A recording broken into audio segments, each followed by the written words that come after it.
ازاي؟ ما حضرتك اول ما بتنزل واتساب بيقول لك الاو ولا لا، انت من غير ما تقرا تدوس الاو عشان عايز تبعت الصوره لاي حد. طب ما تقرا يا عم، ما تقرا الاو دي انت موافق انك انت تسمح له بالاكسس. يعني حتى لو انت رحت عملت في محضر او اي حاجه، المحضر القانون لا يحمي المغفلين، لان حضرتك اللي موافق ان هو يعمل لك هاك، فده يعتبر اصلا مش هاك، ده يعتبر ان هو بعت لك ريكويست وانت قبلته مش اكتر. وما تبعتش صوره بطاقتك لاي حد، لان بطاقتك دي مهمه جدا، وانت رايح اي مكان برضو خلي بالك من الكريدت كارت بتاعتك والبطاقه بتاعتك، لان لو اي هاكر قريب من جيبك هو مش هياخدهم منك او هيسرقهم، لا هو هيستخدم تقنيه NFC، بتبقى موجوده طبعا على اي ابلكيشن موجود في البلاي ستور او الاب ستور، ولو قاعد جنبك بيقدر ان هو يلقط نير فيلد كوميونيكيشن، ويقدر ان يشوف طبعا حضرتك البيانات بتاعت الكريدت كارد بتاعتك وبيانات البطاقه. هتقول لي اصل بيتبعت OTP لما بيجي يشتري اي حاجه من الفيزا. يا حبيبي في مواقع ما بيتبعتش فيها الOTP، والمواقع دي ما بتكونش مؤمنه، والهاكرز اللي بتبقى محترفه جدا تقدر كمان تسحب الكلام ده كفلوس، مش لازم ان هي تشتري بيها حاجه اونلاين، ومش هتلحق تحل المشكله دي. وبرضه هنرجع لنفس النقطه، لو عملت محضر هيقول لك برضه القانون لا يحمي المغفلين.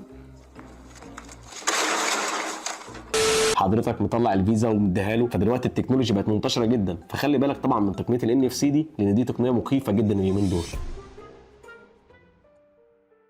طب ازاي ممكن تامن نفسك من ناحيه السوشيال ميديا؟ اتاكد انك مفعل كل السكيورتي على السوشيال ميديا بتاعتك، زي مثلا التو فاكتور اوثنتيكيشن، وتاكد انك انت حاطط الايميل بتاعك ده شغال، سواء جيميل او هوت ميل او ايا كان انت رابط الانستجرام بتاعك بايه او فيسبوك، لازم تتاكد ان الايميل ده شغال، ورقم تليفونك اللي انت حاطه ده لازم تتاكد ان هو باسمك انت، علشان لو حصل اي حاجه تقدر انك تجيبه. ولازم تكون عامل سكرين شوت للباك اب كودز اللي بتبقى موجوده في التو فاكتور اوثنتيكيشن، علشان السكرين شوتس دي مهما حصل او اي هاكر عمل هاك هتقدر انك تفتح الاكونت تاني بالباك اب كودز اللي موجوده. وما تفتحش اي لينك او صوره او فيديو او حتى اتاتشمنت، لان وارد جدا ان تكون متلغمه باي فيروس او اي باك دور يبوظ لك الموبايل بتاعك. وما تقعدش تقول اصل الحاجات دي مش موجوده والهاكر هيعمل لي هاك انا ليه والكلام ده كله. الهاكر هيعمل لك هاك انت ليه لو انت مثلا شايف نفسك مش مهم. اسهل حاجه الكريبتو جاكينج. الكريبتو جاكينج ده هيقدر ان هو يشغل الCPU بتاعك ان هو يحقق بيه كريبتو كرنسيز، فبالتالي ده بالنسبه له هو ربح، ايا كان بقى الموبايل اللي هو شغال عليه الكريبتو جاكينج او الPC او ايا كان الديفايس اللي شغال عليه الكريبتو جاكينج ده. فانت بالنسبه له هو مش محتاجك انت،